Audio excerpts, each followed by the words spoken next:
program tonight is on mites, and Greg from, well, he's a member of our club in 5 counties in Wilson, and how many other counties? At least 3 more. Okay. He's going to talk to us tonight about mites. I've seen the presentation, it's pretty good. Sometimes he runs a little bit long, that's okay. He's also going to talk to us a little bit about the master beekeeping program. So we could have Greg come up and get started. Oh, we do that now? Yeah. Okay. We believe in making the speaker the center of the attraction. Okay. So I hadn't planned on, I didn't get stuff there. While you're doing that, we'll talk about this weekend. Well, I need somebody to help. So Oh. if there's somebody else that can help. What do you need? Do you want to hook my computer to that screen, or do you want me to put the thumb drive? Adam. Okay, Sorry about that. that's all right, that's all right. Let's talk about this past weekend. We had a good time at White Memorial Church. The turnout was fairly good. We sold, well, Rick, put your hand up. And Terry has already left. But Rick and Terry sold $323 worth of honey this past weekend. Yeah, they did good. They came out and set up the tent and talked to people and got people interested in beekeeping. So, okay, while he's continuing setup. Oh, we're ready? Oh, well. That's not a bee, Greg. That's not a bee. Wrong. That's a bee beagle. That's a bee beagle. I've seen those before. That's a squirrel dog and a rabbit dog mix is what that is. They do microphone. They do she's probably pretty fantastic. Here's the. Do I need that? Yes. Does that one work? No. Okay. You sure I need that? No. Okay, I'm gonna sit right there. Can y'all hear me? Oh, yeah. Okay. Yeah, I don't think I need one. So, John's right, this runs kind of long, so I'm gonna probably rush through it as fast as I can. And if you have any questions, just kind of keep them and let's do them at the end, assuming we have some time left. We'll make time. So, you know, this is the question I ask. This is the question I get asked a lot. Why is it so complicated? All I want to do is keep bees, healthy bees, mite-free, and make a little honey. You know, why do we have all these issues going on all the time? And I don't think I have an answer for that,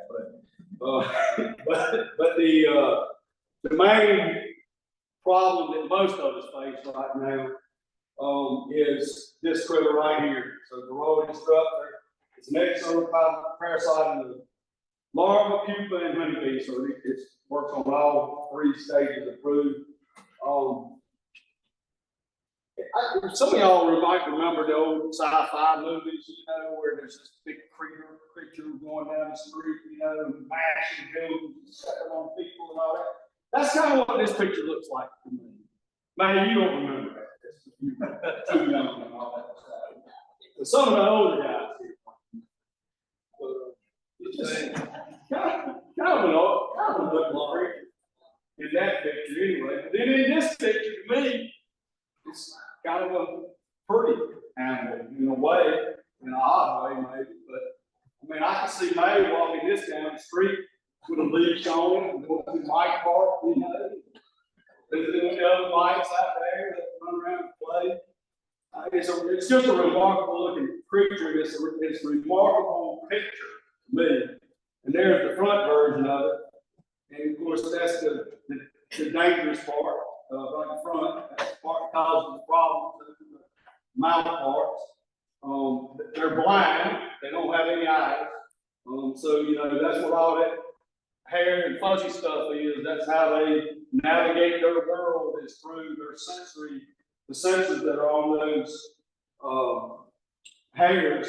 And there's a lot of evidence that they're using pheromones from the brood in particular to decide which cells to invade which ones they would prefer. And so it all starts, you know, why is it so complicated? It starts with how complex the parasite is. And y'all probably heard some of this stuff before, but you need to get reminded. Evolutionary host jump, from Apis cerana, the Asian honeybee, the Apis mellifera, the European honeybee. Sometime over the last 100 years, I guess nobody really knows for sure, probably somewhere in the Philippines, I've seen Indonesia, whatever.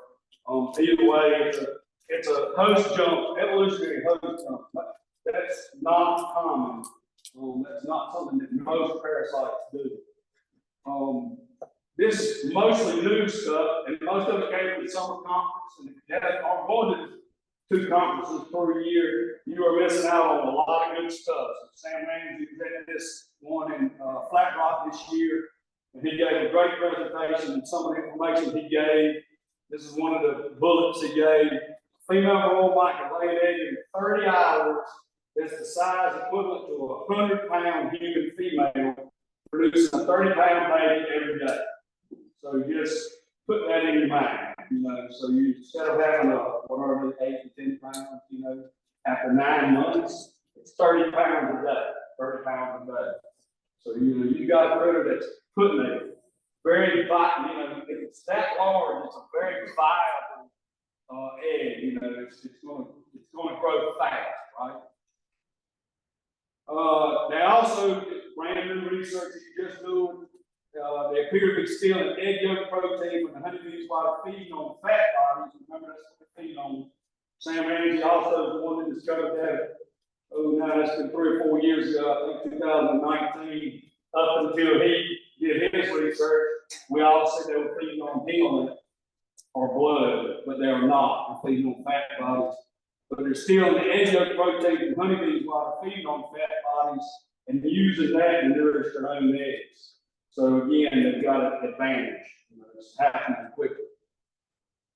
Another new research, Sam Ramsey, although they have suspected this, and he's just trying to prove that there's a mechanism that makes it work.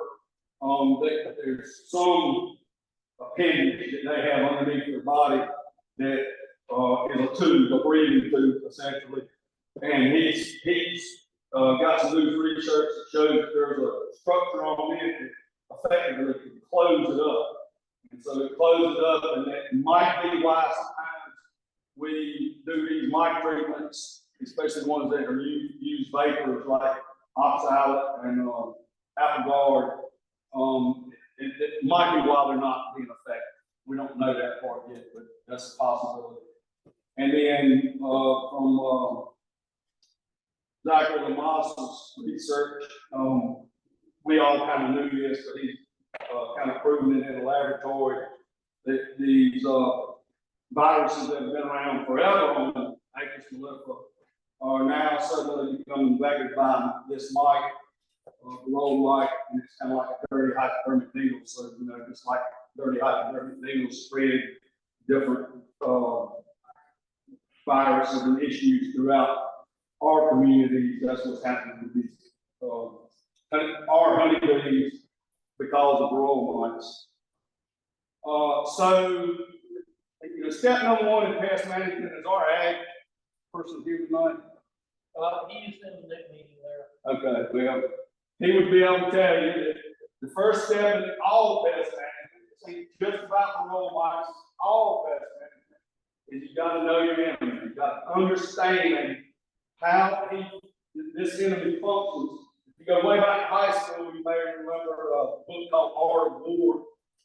It was like in 1000 BC, some Chinese guy wrote it, and one of his premises for defeating the enemy was knowing the enemy.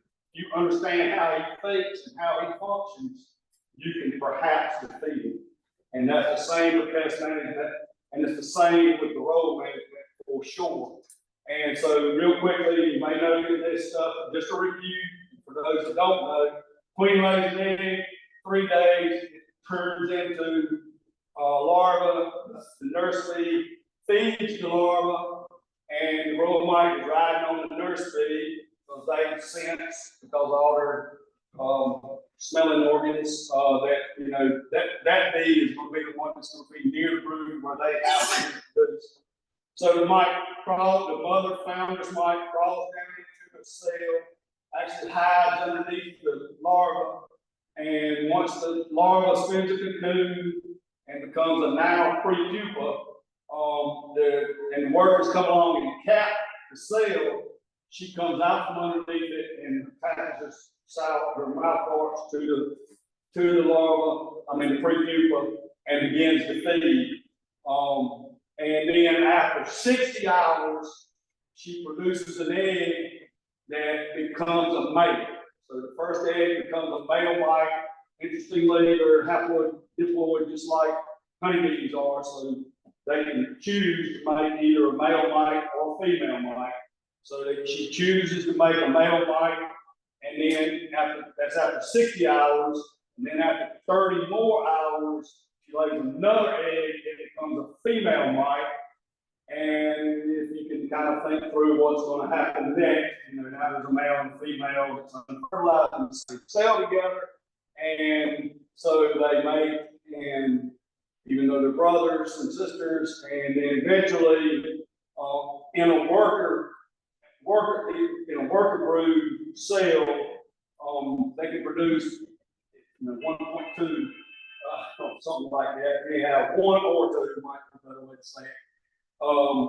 Mites, bred, fertilized female mites, and then of course the founder's mite is still fine; she can still emerge too. So on a worker bee, you can see 2 and perhaps 3 mites emerge with the adult honeybee. The male mite stays behind and dies, and any unfertilized female mites also die.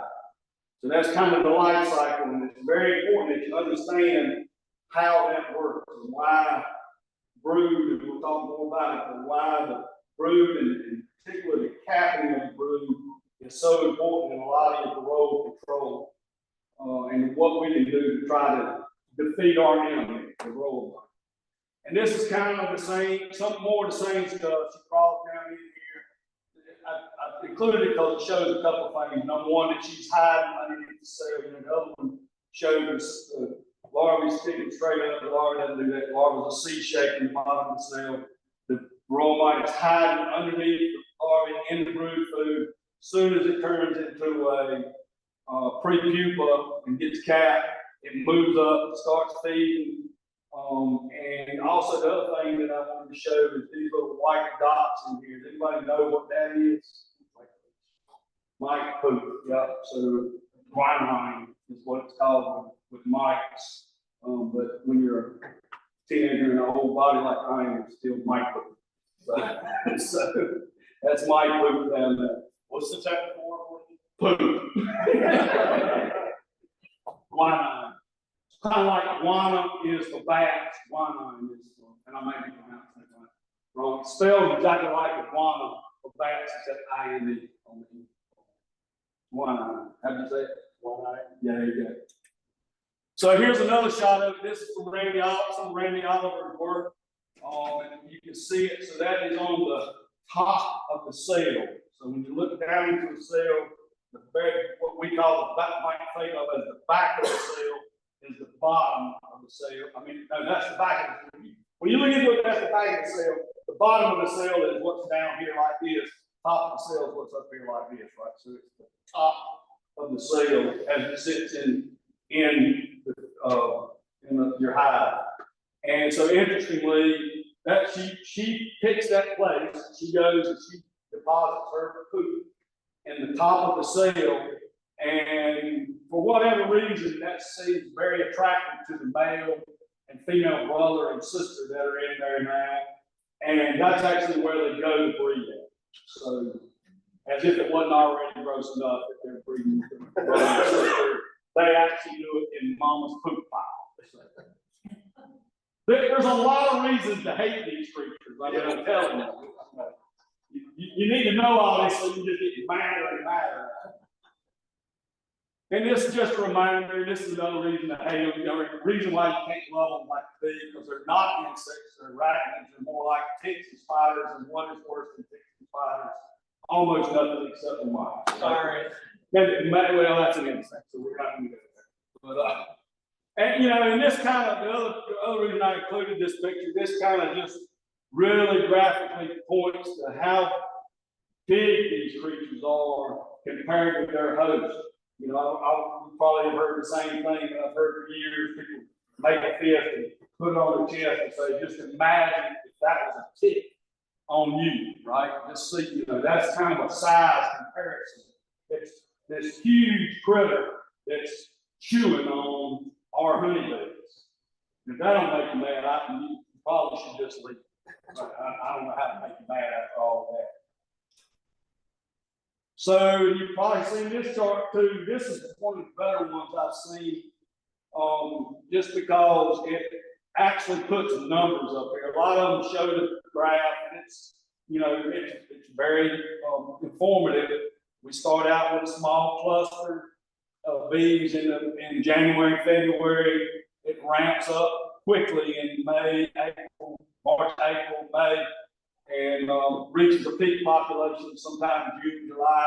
This is the Carolina Bee Company, which is in South Carolina. So you know, I'm assuming this chart is meant to replicate his situation in South Carolina. Although I think Randy Oliver may have been the one that put this chart together to start with, and it may just be a replication of that. But, and, you know, when I think about our bees, I kind of think this curve might start a little sooner, you know, February and March. They're really, really ramping up. But irregardless of that, if this is an untreated colony, it starts out at 10,000, starts out with almost no mites early in the year. And as it ramps up to peak population in June, the mites are also ramping up. By June, you got 6 mites per 100 bees. Beekeepers notoriously hate math, but what percentage is that? 6%. So, you know, what are our thresholds that our inspectors and Hungry Health Coalition we talk about 2 and 3%? You know, it seems like they keep driving those lower and lower. So, you know, by June in an untreated colony, you're already well above the threshold. I like to talk about the bee store. If you've got a bee store close by and you go in there and hang out, you're just going to hear some really interesting things. A lot of beginners coming in, and I was in the bee store a few weeks back, and I was in there buying apple bar strips, and me and the bee store owner were talking about varroa mites, and a guy came in and said, "What is that?" A mite treatment. You know, he said, "Well, you know, I looked at the store and said, well, I bought my nuke from you back in March or April, I guess it was. I bought my nuke from you back in April, so I should, and they were treated then, so I should be fine, right?" Not according to this, you're not fine. If you treat it here, they're still ramping up, you know, so didn't have a clue. I keep hoping that, I don't really know the guy, and I'm hoping that he's not a member of the bee club, you know, like this one that obviously should have told him, you know, he checked the role. But anyway, so 6 mites per 100 bees in June. That's peak population. You know, you pull your honey supers off right about then, and your bee population starts to drop. No food in North Carolina, or apparently in South Carolina, and or wherever this chart was made at. And your bee population starts dropping, but as the bee population is going down, the mite population in here is still going up. And so by the time you reach August, where we're at now, you've done nothing in your hive, you're at 35 mites per 100 bees. And I don't know about y'all's bees in Smithfield, but in northern Nash County, if you're at 35 mites per 100 bees, you might as well take the dishwashing detergent and pour all over that hive, but they're not. They are going to collapse on them. I have no success whatsoever having really high mite populations brought back down and overwintered that hive. Y'all may have different down here. If you do, congratulations, but it don't work for me. And so by December, you're right back with, now you're at 15,000 bees and 15,000 mites, right? So that's pretty high, mite population percentage, I guess. So this again is more of Sam Ramsey's work, same guy in these stores said, well, I don't think I have a mite problem because I don't see any mites. And, that's good, except that less than 1% of the mites are on the backs of the bees. Those are the only ones you can see. But, when you look at the cone, the bees are on the cone and you're looking at the back, right? You're not looking at the belly. And 60% of the mites are on the driver's side, third sternum. So the left-hand side and the third, these little flaps under here are sternites. If you don't remember your anatomy of honeybees, it's not a solid plate under there. It's not just a coat of armor. It's got flaps on it. And those flaps, turns out, was kind of one of the keys for the varroa mite success. They come up under those sternites, flaps, and get to the fat bodies and attach, and they can feed on, the salt underneath those flaps. So 60% are on the left-hand side, another 20% are on the passenger side, third sternite. They're always on that third sternite. That's 80-some% of them are in those same places, side by side. I'll show you a picture of that here pretty soon in one of my hives. And then, very small percentages are mixed around in different places right there. But by far, most of them are underneath the bee, feeding on fat bodies. You cannot see them visually. They're also very tiny. You have to look really, really close. So this is actually a slide that started in a different wormhole that I went down, talking about how diseases are vectored, and have figured out that I don't have time to go into that, but it's very interesting. If you have time, I'm going to say a few names, and unfortunately, I don't have them in here anywhere written down where you can take a picture of it or whatever, but if you can remember them and or write them down, Dr. Zachary Lamas, Lamas, you'll Google that on YouTube, or you can go to YouTube and look up Dr. Zachary Lamas. He's from the Beltsville Bee Lab. I've been doing research on viruses and how they're vectored by by varroa mites, and he's got a long video of how that compares to other viruses on Earth. But for our purposes, and because I've got to move along, just know that it's different than most, and it's more virulent. It's easier. There's more pathways for it to be transferred. And the other reason I left it here, so I could have just took that picture out altogether because I'm not going to really talk a lot about it, but I just couldn't take it away without showing this, how pitiful this bee looks. And here's a mite climbing on. And this is a bee with the foreign wing virus. If you haven't ever seen it in your hive, look for it because you probably got it in one of your hives. It's not uncommon. It's becoming way too common, probably. But they look absolutely pitiful. And I hear stories, and maybe some of y'all think this way. Well, we should just let the mites and the honeybees battle it out. And sooner or later, the honeybees will gain resistance to them. Well, in the meantime, I don't want my honeybees looking like this. It's awful. You wouldn't do that to your dog. That could be a thought. Ticks are after your dogs, worms are after your dogs. Just the heck, rabies, whatever, just the heck with it. Let them try natural selection and beat it all out. In the meantime, your dogs will become ticks, right? So you treat your dog for ticks, right? Treat your bees, because that's what can happen. And so now we're going to start on what can you do. So all of that is just trying to make sure that you understand how terrible they are. So where do you start? And this is really, this slide is it, and then I can just sit down and I'll just do this. I don't have to do anything. I don't have to say anything. Educate yourself. Don't rely on what I'm telling you. Don't rely on the guy sitting at the table with you. educate yourself about the roll mics, and this is the single most important thing you do. Go home, download this PDF, read it often, don't just buzz through it. I got all that. Go back and read it again. HoneybeeHealthCoalition.org, tools for varroa management. It's a guide to effective varroa sampling control. Help the bees, help the people, help the planet. The cool thing about the Honeybee Health Coalition is they update. I don't think you can see that. It's not very plain to me anyway. Y'all's eyes might be better. But they update their information regularly. So this one was done in August 2000. The one's online right now. It's August 2022. So they update. I don't know what the process is, but they updated enough where they capture things like this newest one has the new antibiotics or EPA, FDA, whatever regulation that you can use it with honey supersonic.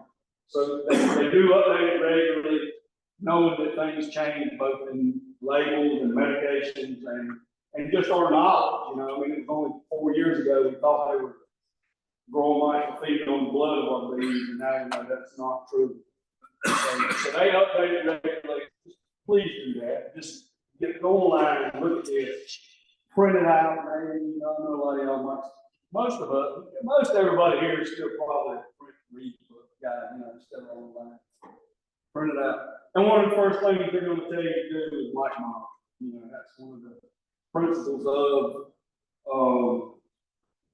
the Honeybee Health Coalition. Effective guide to varroa sampling and control. So mic monitoring.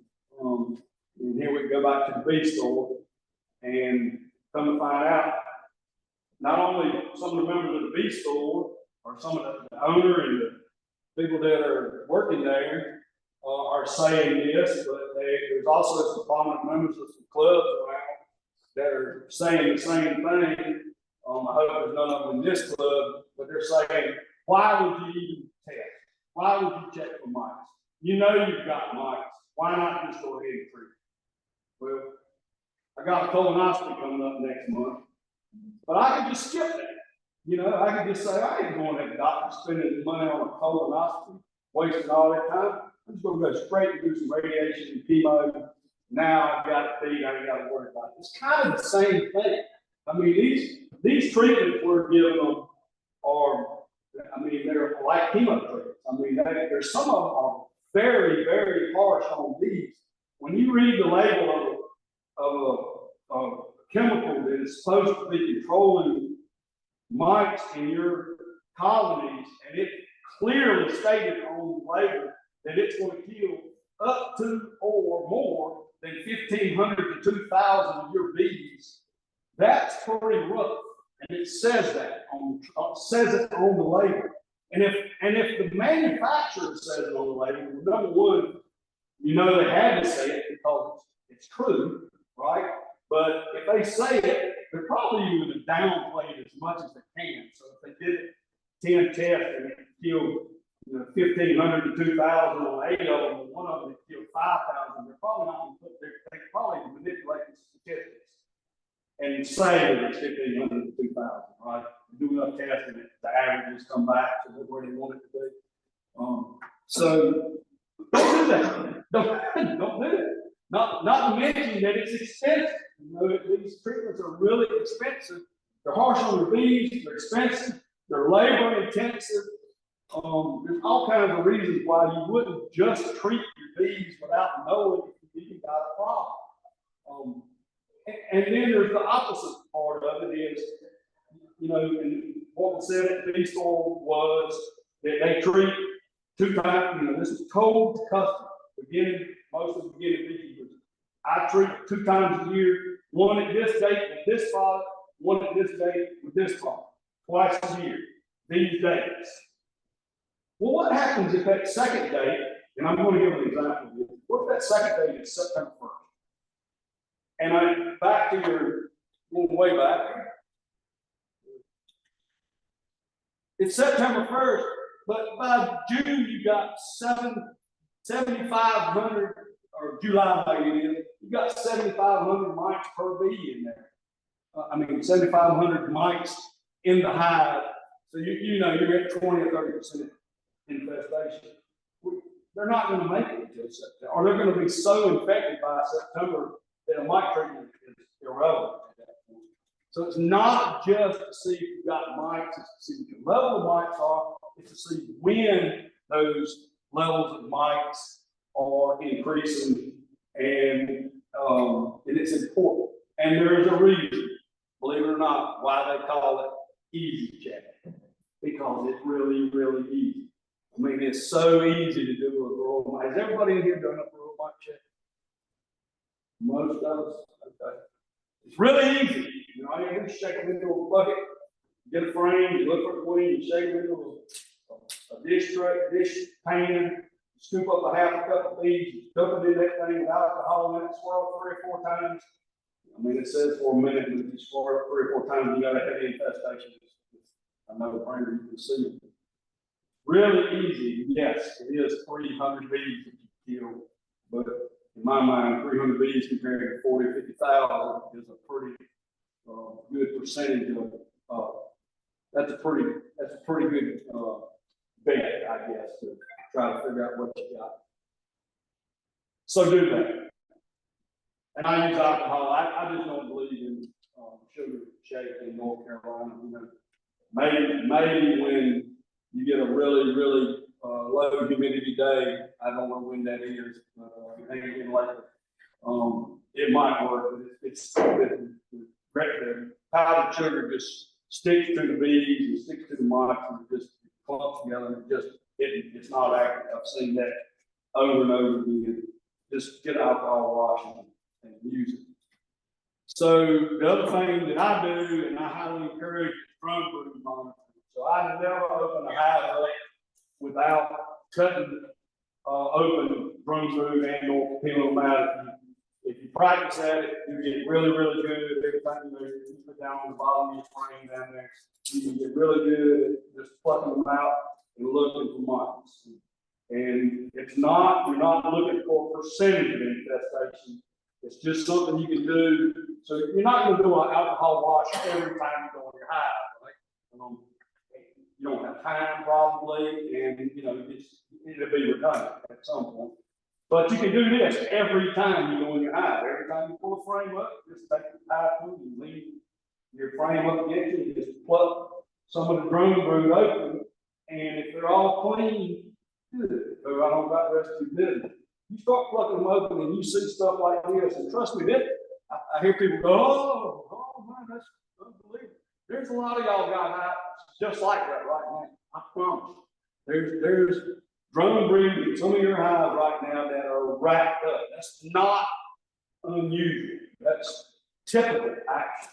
And especially at certain times of the year, right now in early spring, when they're starting to make a lot of drone brood. The mites, I think I missed this point, but back to the biology of the mite, they prefer drone brood. When they were on Apis cerrano, that's what they infected with drone brood, and that's why it wasn't that critical to their Apis cerrano. They're not big honey producers anyway, but it didn't cause a lot of problems with Apis cerrano because it was the drones that were being attacked. So there's probably some evolutionary links in there that make them prefer drone brood anyway. But as it turns out, in our bees, in European honeybees, with the extra 3 days, so 21 days for a female, for a worker bee, right? And 24 days for the development of a drone, right? So 3 extra days that they have inside of that hive. How long does it take them between eggs? 30 hours. So you got 72 more hours. They can make 2 more babies in that period of time. So instead of a drone emerging with 1 to 2, like a worker, a drone can emerge with 2 to 3 mites on it. And so this ain't unusual. I mean, that's what this is. 3 mites right there, 2 mites right there, 3 mites right there, 3 mites right there. That's what they look like in drone brood. That's what it looks like. And so every time you open your hive, open some drone brood. Don't worry about, oh, I need the drones to breed. Remember, your bees aren't breeding with your drones anyway. They're breeding with somebody down the road drones because they fly supposedly, although I've never had it really proven to me exactly. But if I remember like Ron helped out, drones fly 3/4 of a mile and the queen flies a mile and a quarter or something. It's one way or the other. I can't. The queen flies by the drones that are coming from your hive. So they go somewhere else and breed with the drones in your hive. So if you cut down your drone brood, it's not affecting the queen getting brooded bred at all. It might be affecting the guy down the road, but who cares about his? We're trying to take care of our, right? So cut them down and look, monitor. So if you wrote it down, Zachary Lamosse, Belleville Bee Lab. This is part of that video that he does. He is trying to experiment with capturing a certain number of drones in a colony and making some correlation between how many mites are on the drones that he picks and a percentage, that, so a threshold for when to treat, right? Well, in order to treat, you need a threshold, right? That's the way all pest management is done, by the way. And back to the monitoring, you need a threshold. You need to know when you need to treat. Economic threshold. So that has not been, he's not been successful at that. My gut feeling is he will never be, there'll never be a true correlation. There's just so many variables in it. In the spring of the year, that video just came out this winter, maybe or something, maybe early spring, and I've been doing it since that video. I've been looking myself, and there's so many variables when they first, in this early spring, when they first start hatching out, there are mites everywhere on them. I don't care how good a job you've been doing. There's mites like crazy on them. That's where all the mites are on those drone brood and then on the drones when they emerge. So it's difficult to make. He may be able to say in April in North Carolina, if you see this many mites on 40 drones, if you pluck off a frame, you'll have this many bees. But it's even more complicated than that because the mature drones seem to have a lot less than the immature drones. So it's complicated, just like this pest. It's all complicated. But this is really easy to do. And the drones are fun to play with anyway, so let's play with them. They can't sting you, right? So let's have a little fun with them. So you do your belly check. You always do a belly check on the cat and the dog, right? Don't y'all all do belly checks. And roll in the belly and look. Make sure they don't have any ticks or fleas on them, right? Do it on your drones too. It's fun. But you can and you can do it without offering your routine inspection. You're pulling frames up, you're looking for eggs, whatever it is you need to do while you're in your hive, and there's a drone, just reach up there and grab it. And after you do it a few times, and by the way, this is great training to learn how to pick up queens, which you should do instead of using these pluggers and all that stuff, which is a good way to kill queens. If you learn how to pick them up and transfer them to the other hand and put a dot on them, that's way better than using a plunger or any other device, clean clips and all that stuff. You need to move her, grab her, and put her somewhere else. But it's easy to do. So you're looking at the frame, there's a drone, you pick them up, and just a little technique that it won't take you long to figure out. You just kind of bend them over with one hand, and you can look up under there and see them. And they're very obvious once you flip them over. So this one had 2 on it, and the picture's not plain enough. This was early this month. I was actually looking for these for this to put in this presentation. So it had 2 on it. This one was tucked under that sternite, and this one was tucked under that sternite. This one came out and started walking before I could get the phone out and take a picture. So she's no longer under the 3rd sternite, but she was under that 3rd sternite, just like this one is. And if you can look really close, it's probably hard to see, but there's the mite and there's the sternite kind of going across like that. And you can see that the front quarter maybe or something like that of the mite is underneath that sternite. So she's in there attached and feeding under that sternite. and that's one of the reasons why it's so difficult for honeybees to take care of them. They do this, remember, they start getting there when they're a pre-pupil. They've made that decision in the location that they're going to continue to feed on as a pre-pupil. They don't even have any legs in, right? They're sitting there totally defenseless. So they've already got them in the spot there, and then as the bee is emerging, still in the cell, he's wedging herself up underneath there even more. And so once she comes out, once the bee emerges or he emerges, it's very difficult for them to groom them off because they're already up under there, stuck, right? So but do this. I mean, and again, it's fun and it's very educational. And to tell you quickly, it is not going to tell you I need to treat, but it certainly can tell you if you pick up 10 drones and 8 of them have 2 mites on it, you better go get your alcohol wash out and start checking, because you're probably going to have a high infestation. And by the way, I like to, when people tell me they don't think they have mites or have a problem with mites, I like to shock them into believing me. And so when I go to do an alcohol wash on somebody that asks them to come look at their hive and do alcohol wash, or they don't ever ask them to do alcohol wash, they ask them to come look at it, and might be something wrong, they're not doing good. And I bring my alcohol wash kit with me. And one of the things I look for is that frame with a lot of young drones on it. They don't know any different. I dump them in there and do an alcohol wash on a heavy infestation, a heavy percentage of drones in the alcohol wash, which is not the way to do it. But for shock treatment, it's really good. You do about 3 swirls and you're going to have 25 mites in there. And so all of a sudden you say, yes, you do have mites. And if you want to get real with them, then you can go back and say, this is the frame we should have. One with nurse bees on it. Because remember, these thresholds are done or created by people that are doing research, and they're using specific parameters. And the parameter for an alcohol wash is it's off of a frame of nursery.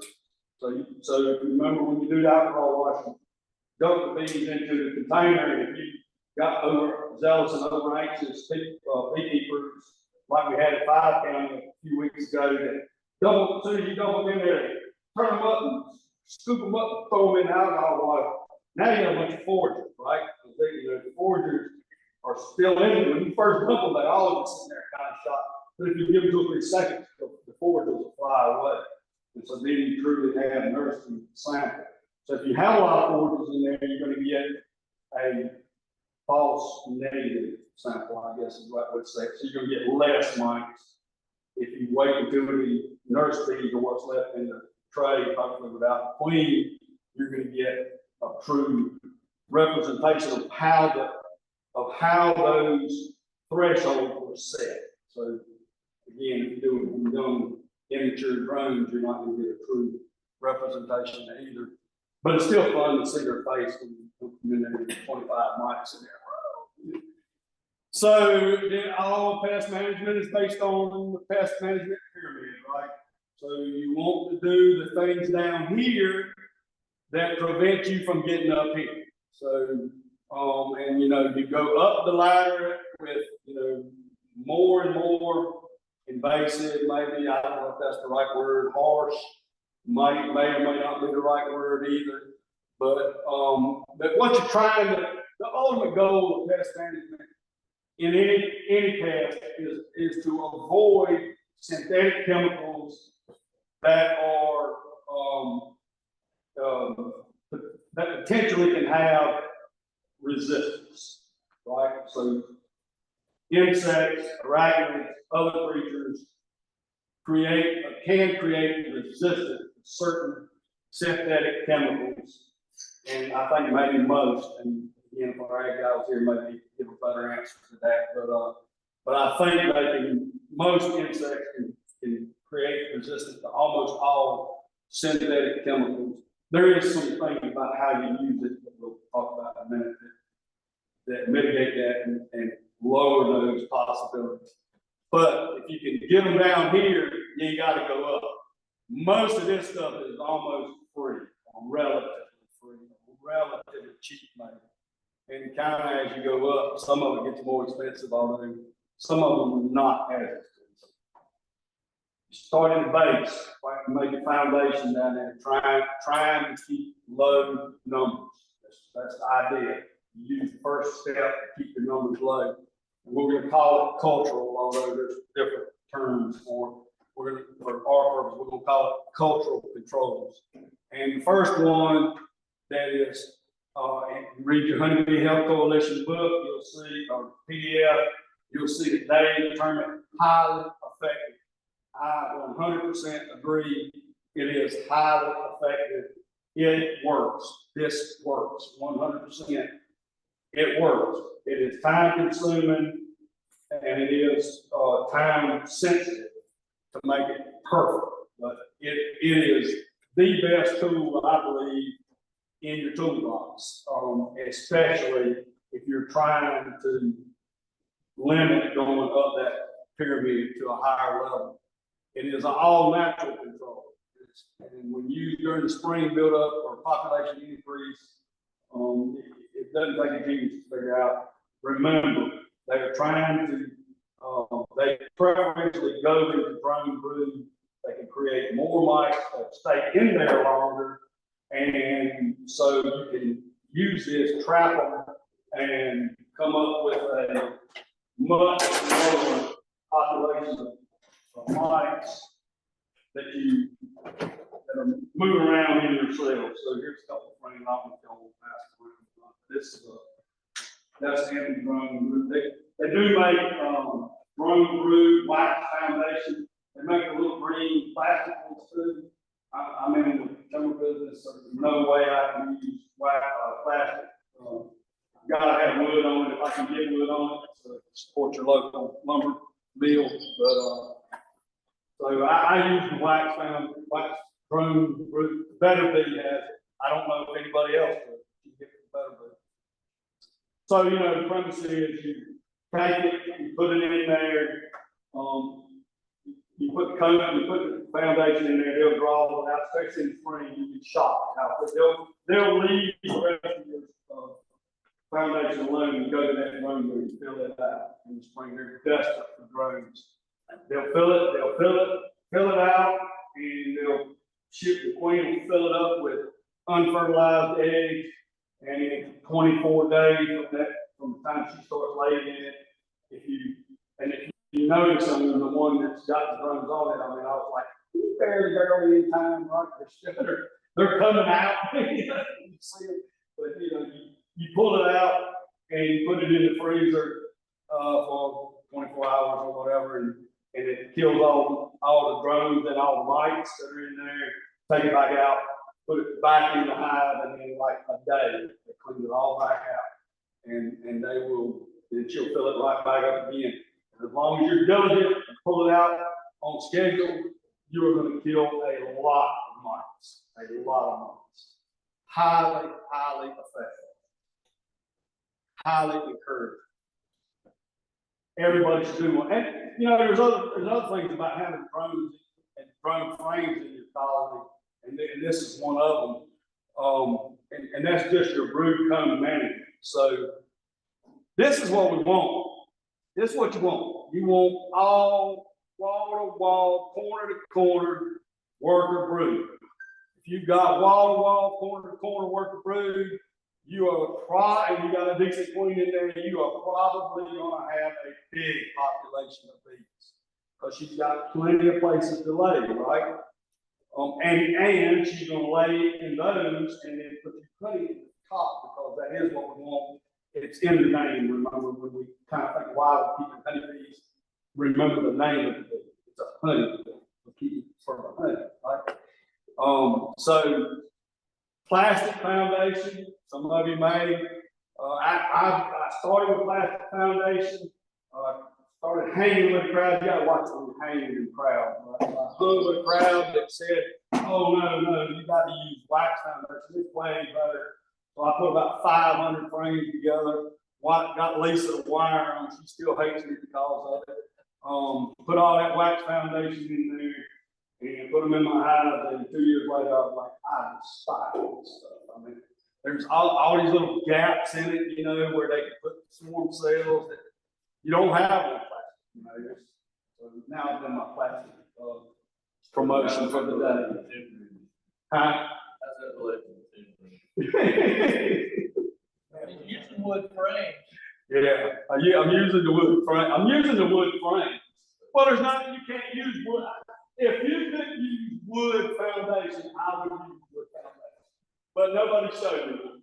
So if you invent that, I promise I'll be your first customer. That was plastic and wax, not plastic and wood. So you got to choose. Yeah.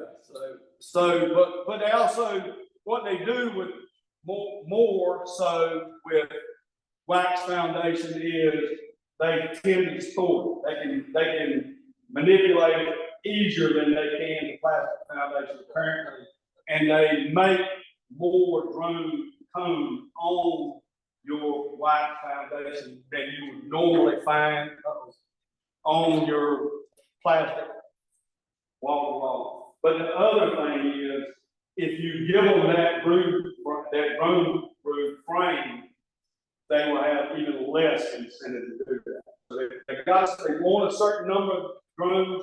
They don't care where they are in fact. If you got this wall to wall in your box, they're going to go underneath it, you know, between the roof boxes and put it. Or they're going to distort one of your frames. They're going to figure out how to make drone cells. But if you give them one that's already made for drone cells, they'll go to that and make the drones over there and leave your other ones alone. So brood cone management is something I think we pay way too little attention to. I go to 4 or 5 different apiaries. I haven't been in this one in a while, but club apiaries. But when I go, I see a lot of distorted and poor quality cone, and then they wonder why, you know, these are struggling in here. This is how I've always struggled when I look at it. Well, you know, there's 6 frames of all pollen, you know, 2 frames that are, you know, half a frame of drone brood, half a frame of worker brood, and 2 frames of honey on the outside. How do you think they're going to thrive? You know, they can't thrive. They got to deal with what they got. And they're not going to pull that pollen out. They ain't gonna pull that pollen. You take it in and throw them away. But the other thing is, if you got it like this, so if you got it like this, you ain't got to worry about it. Or if you've got the drone brood frame, you pull it out and freeze it. But when I get this, I go, man, I can kill all of those drones by just pulling this out and putting it in the freezer. But then I got to kill all of those workers too. You know, I mean, that makes it a tough decision for me.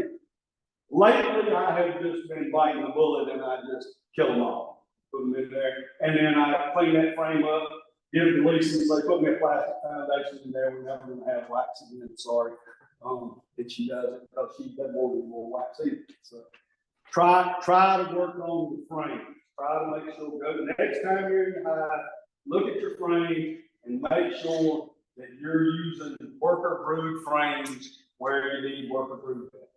It'll help you in your rural management. So this one is a big one for me. And I just bought this just came later. They had a single frame isolation cage for maybe a year or so, but it may longer, I don't know. Sure. But they just came out with just a few months ago. They came out with the advertised they were going to have. So I got to have that myself on the waiting list. And the first day that they had them, I had one being shipped to me. I've already ordered it. So it's a 2-frame isolation, queen isolation cage. And I have not had a chance to use it yet. I've been doing some of these presentations and wanted to carry it with me, and I only bought one because I want to see for myself that it works. I'm not one of them people that likes to believe what a lot of other people tell me. Although I do believe this. I mean, like, everything about it is logical. So brood breaks and queen isolation. So splits and brood breaks are somewhat effective, depending on the season and the duration of the brooding period. And it's a natural treatment, right? If you're just doing a brood break, it's a natural way to control varroa mites. And that helps in the control of varroa mites. But for much higher efficacy, the use of this queen isolation cage in combination with, he says, this is Dr. David Peck, who was also at the summer conference, and I was lucky enough to kind of get him to the side and talk to him for quite a while about this cage and his plan. This is a lot of his research, and he's proven that it works to himself, and he basically proved it to me too, sitting there. He says, treat with a miticide. I know that's probably not real visible. Can you enlarge that? I cannot, that I know. Can I know? Can somebody else that knows and make it out? I don't know. No, I can't. But it's on, if you go to Better Be and look up two frame, it might even be on the one frame isolation cage page. But if you look it up, it's on their webpage. The Better Be queen isolation cage, that's on their webpage.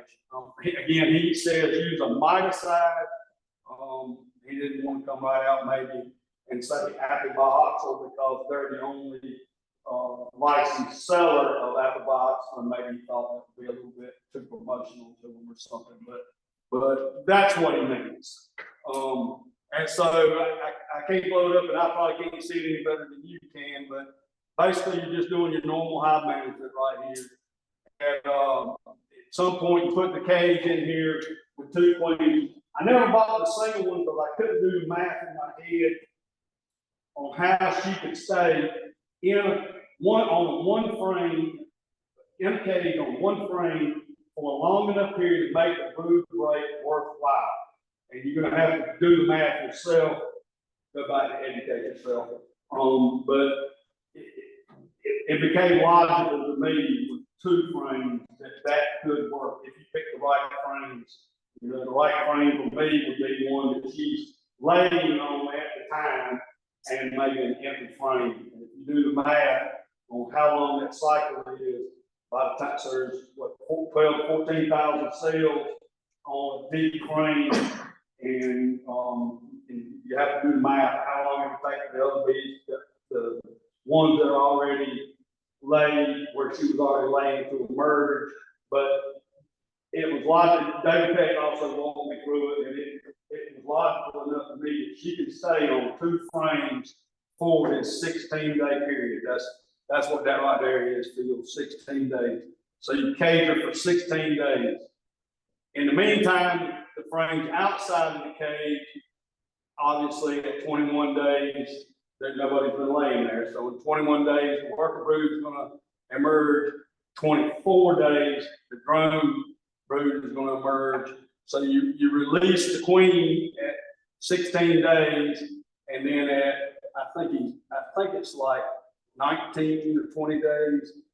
I can't remember exactly, but it's prior to any of so it would be 21 days, right? Because so y'all help me with this math here. So it'd be 21 days. So at 21 days, you release her at 16 days. At 21 days, you remove the two frames that are inside the isolation cage, put them in the freezer. Now remember, you are killing, probably 20,000 bees, but at the same time, we're out killing mites. I'm not saying this is a honey production method of control. This is a natural method, fairly natural method. Right. And yes. I've been doing good grades since 2012, right? Put her in one of those cleaner. Yeah. I usually isolate her between 32 and 42 days. Okay. Get almost honey production. There you go. So that I didn't know that You part. gotta be careful because they will fill every cell. Okay. Thank you. So it is possible. It works. It 100% works. And the beauty of this one is, at the 25-day period, you hit them with oxalic acid.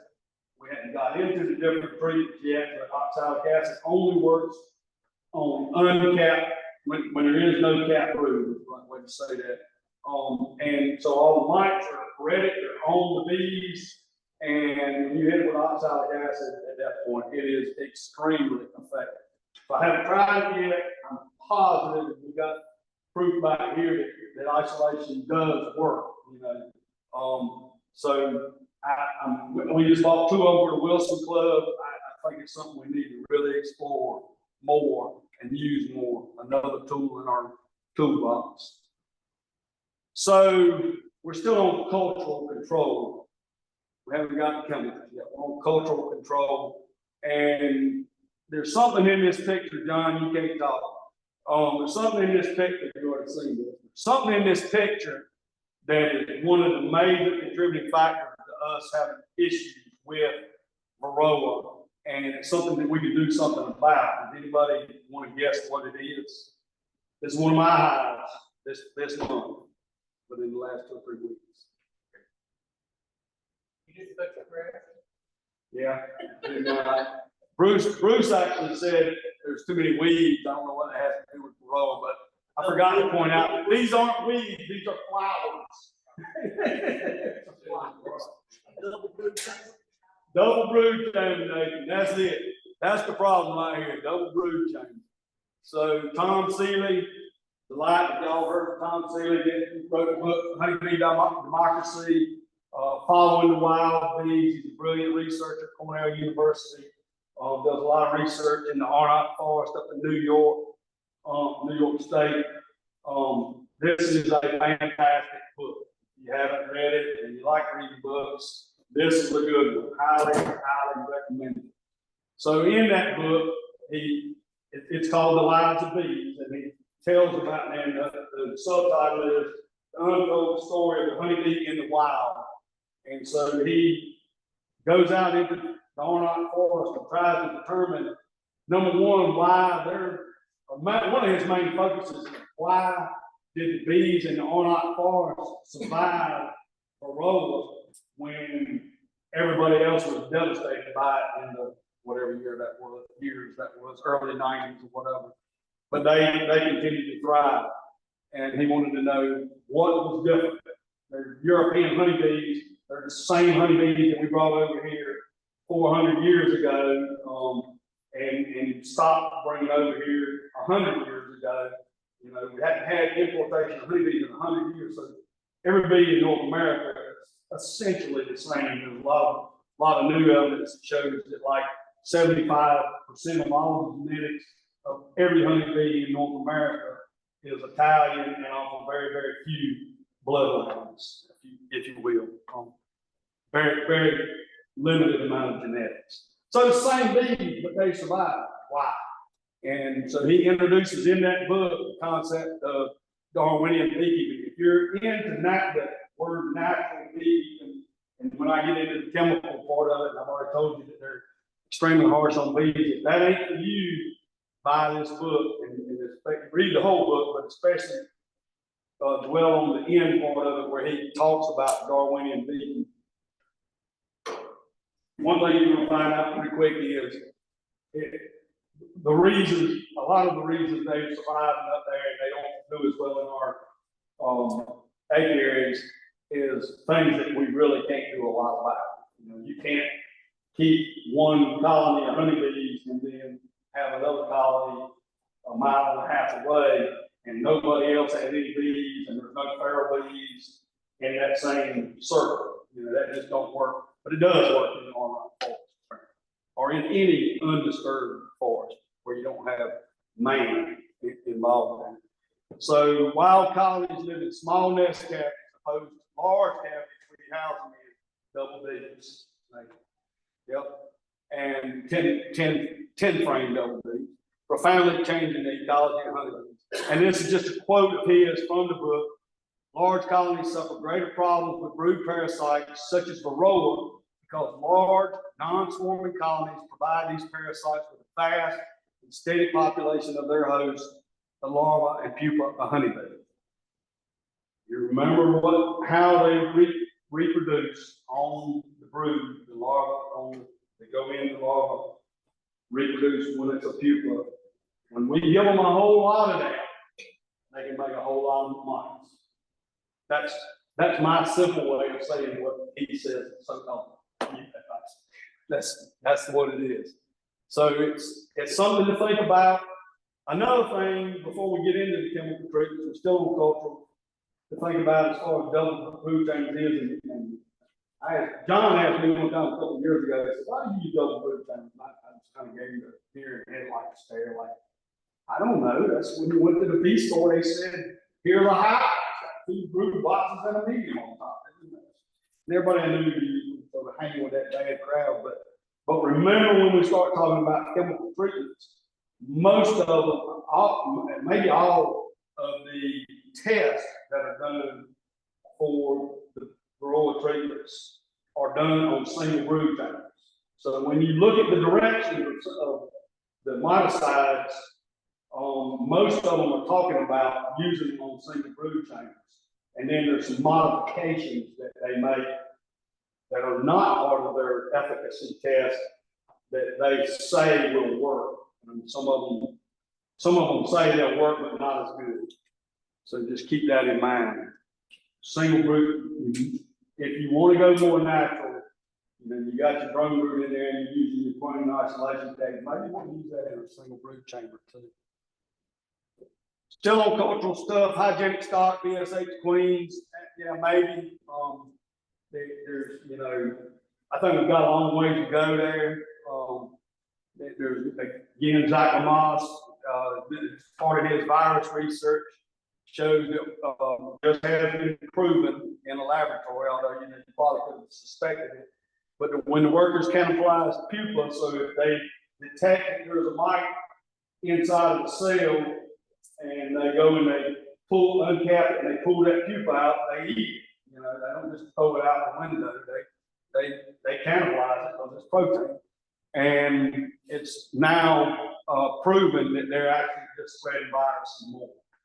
So now you've got another way that viruses, they can be transmitted by the mite biting the bee, by the bee feeding another bee, and or by the bees cannibalizing growth. When you get a chance, take a look at Dr. Carol Wagner's research out of the University of Greensboro. You can say Greensboro, but she is saying that they're specifically the ones that are eating that virus is isolating it, and they don't feed up the bees. From her research. I heard she's right. She interviewed me a year ago. She's pretty good. She called me and interviewed me on the road. Anyway, she's smart. She's really she wanted to hear what I did treatment wise. After I told her, she said, "Oh my God." I said, "Hey, but it works." But thank you, Carol Wagner. Okay. So hygienic stock, any beneficial traits are raised after 1 or 2 matings of daughter queens. We were sitting around talking about some of that earlier. It works for those first queens, but are you going to requeen every year with purchase queens? And while I'm saying that, I'm a big believer, although I don't believe that we've got there, and I don't believe it works. I am a big believer in buying and supporting people that are trying to make that work. So if somebody is, has any kind of credibility and they're trying to create a BSH queen, I'll buy a queen from a lot of these guys know I'll buy a queen from anybody anyway. But because I believe in a lot of genetics, I believe maybe the trick to it all will be, and I think Adolphus talked about this in his presentation a year or so ago, whenever it was in this room. It's very genetics. The trick might not be one genetic trait that's specifically VHS or whatever BSH, but it might be multiple traits that are actually going to be the trick to finally beating this mite.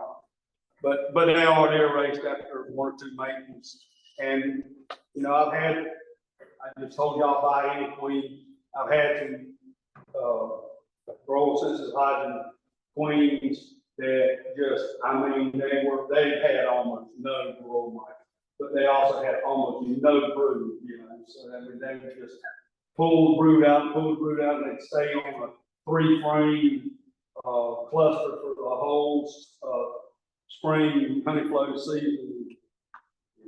But I still buy it. But you never know, you might get a good one of these days. So I like the old books.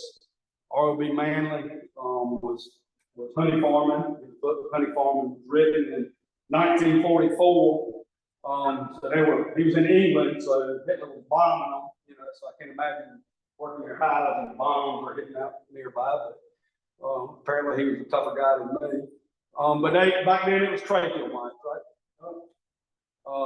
That was the killer, the end of all honeybees at the time, and it did a pretty good job of wiping them out and changing the genetics of them for sure. But he's just talking about, and this is a quote from him, just talking about trying to use natural selection to create resistant strains. And he said the fundamental fact that it's impossible to produce a strain of any domesticated animal having those characteristics, especially developed, which make that strain particularly useful to civilized man, without at the same time sacrificing to a large extent the quality that enables that species to exist in the state of nature. Doesn't hold mouthful there, but kind of think of it like this. So turkeys. So, you know, we breed turkeys that have this huge breast, right? Well, what that creates is a turkey that can't fly. If you're a hunter, or if you spend any time out in the woods, or even if you just have any kind of logical sense at all, you will understand that a turkey could not survive in the wild if it couldn't fly. You know, if a coyote or a fox gets after it and all it can do is run, sooner or later they're going to run it down and catch it. So it has to get airborne. But we bred it to have big breasts, and you know, now that creature is no longer viable in nature. He's just kind of saying the same thing about trying to breed honeybees, because remember, they're just livestock too, just like turkeys and chickens and cows and everything else. You know, they're livestock. If they weren't livestock, we wouldn't have brought them over here 400 years ago, because they are stinging insects too. What idiot would bring a stinging insect over here if you didn't need it, right?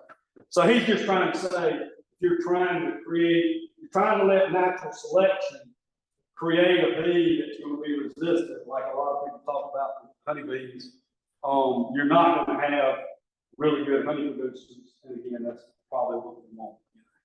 Probably why we keep it. Use caution with chemical treatments. Follow the label directions, the label law. Search the internet. This is something a lot of people miss. Search the internet for frequently asked questions. You can just go on there and say formic acid, formic pro, FAQ. It'll come up with a PDF.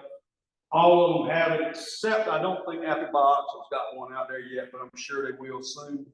And then I always refer back to the Honeybee Health Coalition Management Guide, and they've got some really good instructional videos. And actually, our state apiculture program is putting out some videos too that you probably can pull up on their NCS and DA website. They're pretty informative. Don Hopkins is starring in them mostly. So the first one, you want to go up the pyramid. First thing is essential oils, Apigard. This is the way it comes. This is a 10 packs of 50 milliliters. It's a 2 treatment dose, so it's 50 milliliters twice. So this is 5 treatments in there. And this is a bucket with the syringe and the pads that can do about 30 hives if you use the 50 milliliter treatment. It works best in warmer temperatures. It's kind of a summer and early fall treatment. It's not a spring treatment. It's not a late fall treatment. It's getting mighty late to use it, in my opinion, now. It takes 4 to 6 weeks. It's comparatively low, variable efficacy. You know, they come up to 95%. But when you read the frequently asked questions and what that entails, it's like if everything's perfect, right? It might do that. It's really, instead of a knockdown, in my opinion, my yard in Nash County, it's really more of a maintenance type treatment. You go into a period that you need to do a treatment and you've got 3%, and you know it's in a time when those 3% could easily be 6 and 9 and 12 in just a few weeks.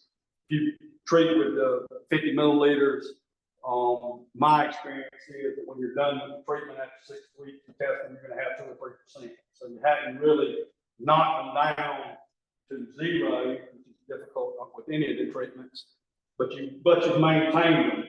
And so I get the question a lot of times, you know, does that mean it's working? Yes, it's working, you know, because it could have been that 35, right? So, you know, it's a whole lot better than that really, really high percentage.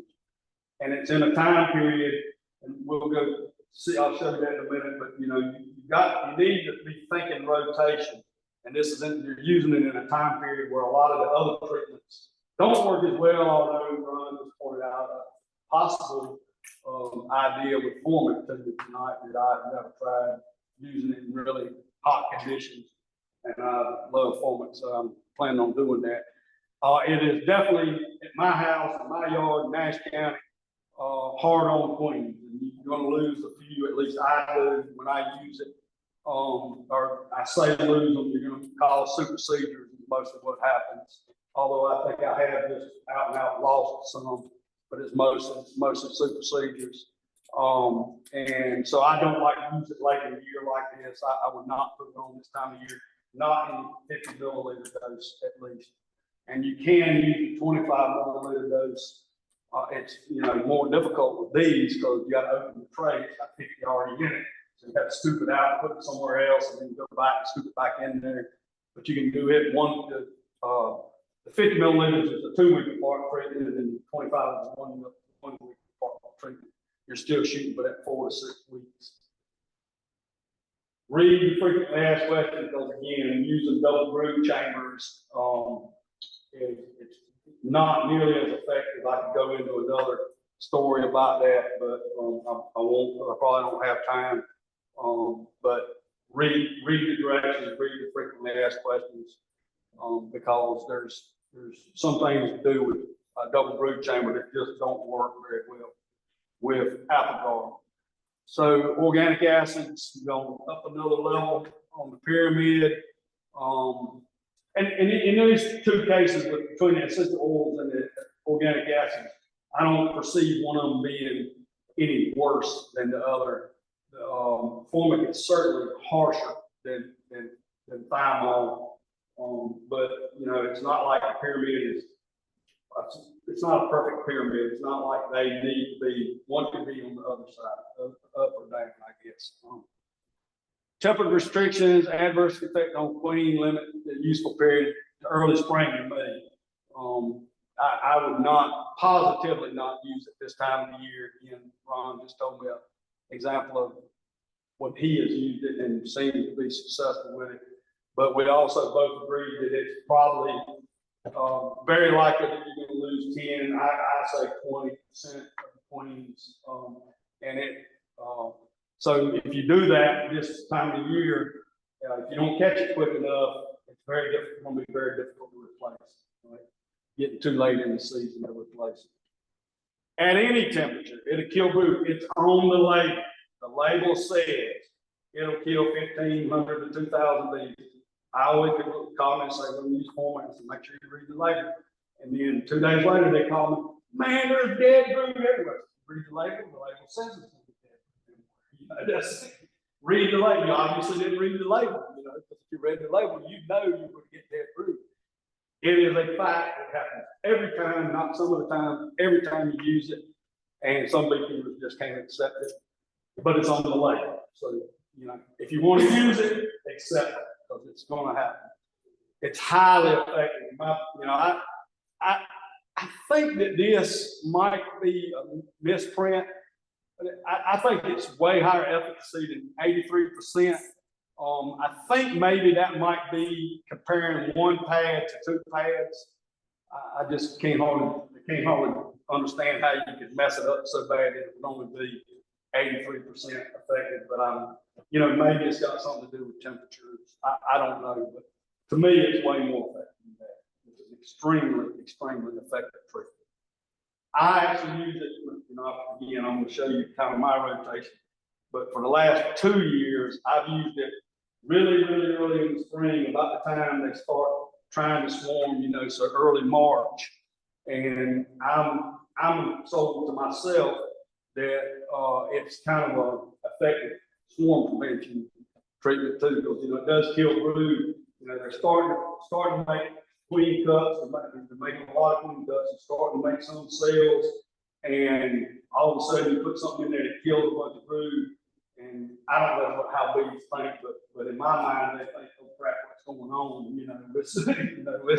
We better back up before we go swarming. I don't know what they think, but it seems to work to me. It's not labeled for swarm proof, by the way. That's just Greg, what I think, what works for me. The organic, again, it's still an organic acid, oxalic acid, what we all know it as, apobioxol is the legal product, I guess is what I'm trying to say. That's what you can buy legally and use in a honeybee colony, apobioxol. It's extremely dangerous to the applicator health, respirator required. There is a skull and crossbones on the back. So take that as it means, supposed to be meant. It is extremely dangerous. Do not go and use it without a respirator. Greg has tried beating the smoke. Guess what? Smoke changes, wind changes direction. So, you go, okay, all the smoke's going to go that way, so I'm just going to treat the stuff over here. Yeah, well, smoke turns around, comes in your face. And it is bad on your lungs, I promise you. It's probably one of the right now. Anyhow, don't do it. Don't do it. Use your respirator. Don't do like Greg does. Do like Greg said. The label says, it's the law. Remember that. 99% effective. Man, you can't get no butter than that during a broodless period. Not effective with cat brood. And this is, what I believe and what David Peck has kind of proven. And I have used it on swarms before, and it knocks them back really, really good. But with a planned brood break, I think it's going to be extremely useful in the IPM rotation. And then you hit the top of the pyramid, and again, the reason we don't want to go there is because of mite resistance. So 95% efficacy where mite resistance is absent. It's been documented. There's positively some mite resistant apple now. We've already had at least 2 other chemicals, maybe it's 3. Somebody help me out on this. Coumaphos and fluvalinate. I know there's another one. Anyway, those 2 for sure have been proven to be almost completely, maybe is a better word, ineffective now because of overuse and mite resistance going back into the 80s, I guess, or early 90s or whatever, when we were just dumping them in there. The commercial beekeepers in particular, not picking on them. They're the best friends we got. But because nobody would go through trouble of registering all these products for us hives. They don't like us that much. They're doing it for commercial beekeepers because it's a big industry, right?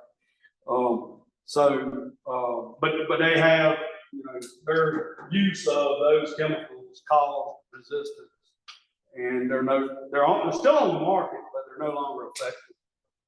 It's expected to continue to grow in frequency, wide range of temperature options, no adverse effect on adult bees, queens, or brood.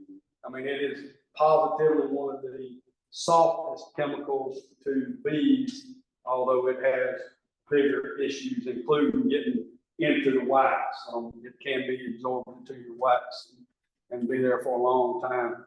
It's one of the easiest treatments to apply. You take a strip right down in there and pull it out in 42 days. It doesn't get any easier than that. But it's also one of the most expensive. $20 or more for one double big pie. It's a bacteria testing, why. And maybe 20, you say $20, that's nothing. But we'll get 40 high and then say that's nothing. That's $80, right? I mean, 800. See, I can't even do math. It works. So this is kind of my rotation. And if you notice, I start at the top with winter. And if you notice, I don't start with winter because November 15th ain't winter, right? December 21st and March 21st is winter. But this is bee winter. And I looked it up before I came today, and y'all are pretty much the same frost zone as I am. So the first freezes in Smithfield are used typically, I think, between the 3rd and the 9th, I believe I read, of November. You know, obviously they can be on either side of that, but that's kind of the window.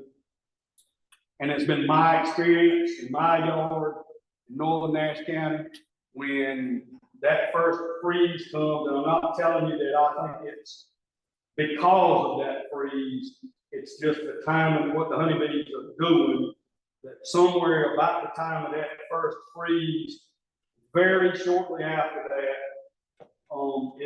is the most significant broodless period or low brood period at my house. And I have looked at that now for at least 6 or 7 years, and it's those first 2 weeks of November, maybe on Thanksgiving. So I hear a lot of people say, I'm gonna do ox salad at Christmas.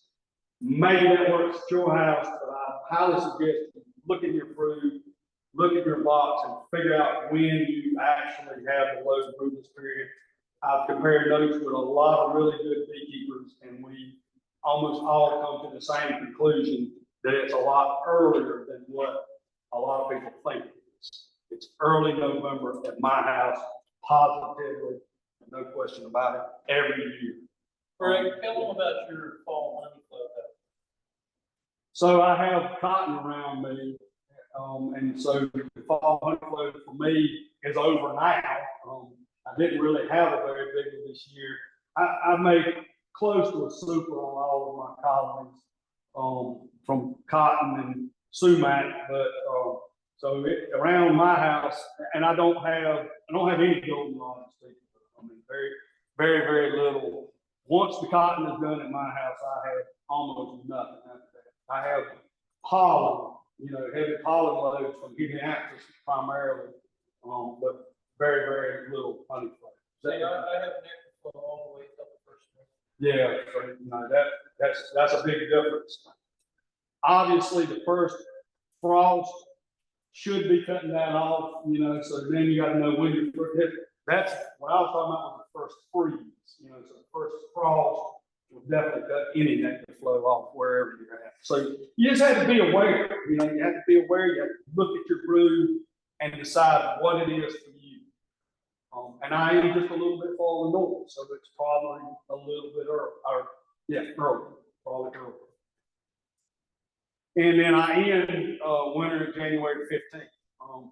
So in that period of time, I want to do oxalic acid treatment when I'm getting as low brood as low as I can. It's not complicated. Pull the frames out on one day and look. I mean, you don't have to estimate what it is. You pull them out and look. Or you can be like 5 County and you look on your little brood minder chart and whatever. I mean, I don't know what they cost and how much it does to maintain, but this is pretty easy. Just do that. Pull them up. Look. So by the last 3 years, for sure, maples have bloomed anywhere from January 1st, earliest, to the latest, January 17th. I saw was the first ones I saw. So the first 2 weeks of January, maples blooming. Any day that it's warm enough, they're going to go out and collect pollen and this year they collected a lot of nectar from maple. But regardless, they're going to build up. They're going to start brooding up fast.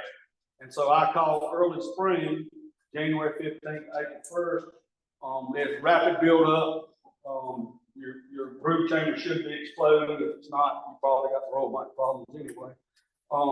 And I use Formic Pro during that period of time. Like I said, last 2 years, I've used that in relatively early March, the first week or so of March, when they're, in my house, swarms start about March 1st, that kind of around here. Maybe the first week of March. And so, I've used it those first week or two of March, and it seems to be kind of helping swarming too. Again, I'm not promoting it as a swarming prevention, but it seems to work for me. And then the main honey flow at my house, I put April 1st to June 1st. This year it was probably more, and it never is that long of a period at my house. This year it was probably April 15th to May 15th. I mean, you know, I made average about 50 pounds per hive for 35 hives, almost 40 hives. Average of about 50 pounds in a 1 month period, basically. And that's very typical of my house. That's just, it's a quick shot, you know, 1 month. And even during that 1 month, there's some periods in there that they're really not killing it. But, that's pretty much it. And this year, in the last several years, I did no treatment. I kind of just got them to the point of honey flow and then just let them fill boxes up. But I'm pretty confident I'm not going to do that again next year. You know, now you can use out of box or with the honey super zone. It's not very effective with cat brood, but it's not zero effective either. So I'm thinking that I will sometime during that main honey flow, and especially if I see a period when they're not producing as much, you know, there's always a little bit of this going on during a honey flow. If I can see where they dive a little bit, not produce as much, I think I'm going to hit them with apple box or vaporization just to see what my results are. When you do, you stop. This year it was about the first week of May. Sometime in the first week of May. Stop. Yeah. This year, yeah. Yep, this year. First week of May, all the blooms were laying on the ground. They were done. Clover is the only thing that extended my honey flow. So we had clover into about the third week of May. But yeah, the poplar note for sure. Typically would be about the second or third. We're at 8:30. How much more is that? One more slide. Yep. So summer apple guard treatment, June 1st, August 31st is what I call summer. Fall apple guard, that's safe for honeybees, safe for brood, everything else, and it really cleans them up nice going into the winter. And that's the last slide. I guess we don't have time for questions. But if you hadn't been getting stung, you might want to read that a couple of times. Could have something to do with it.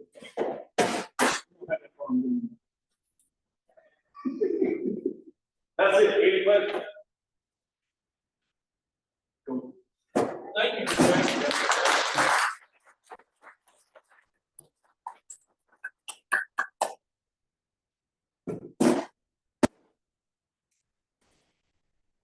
What does isolation cages run for? $30 in that kind of ballpark.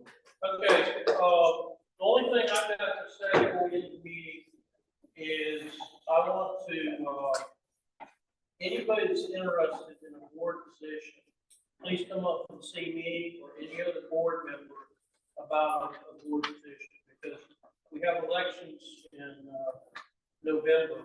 Nominations are due in October. So we're looking for a president, a treasurer, secretary, and we've got one director position open that I would like to apply for, but I will not be president next year. So, someone interested, please see one of us out.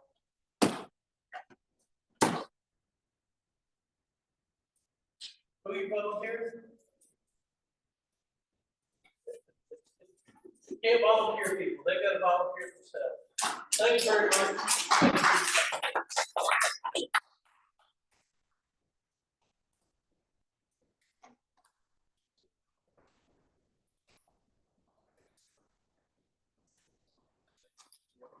That makes it easy. Right? So you pick around. Yeah.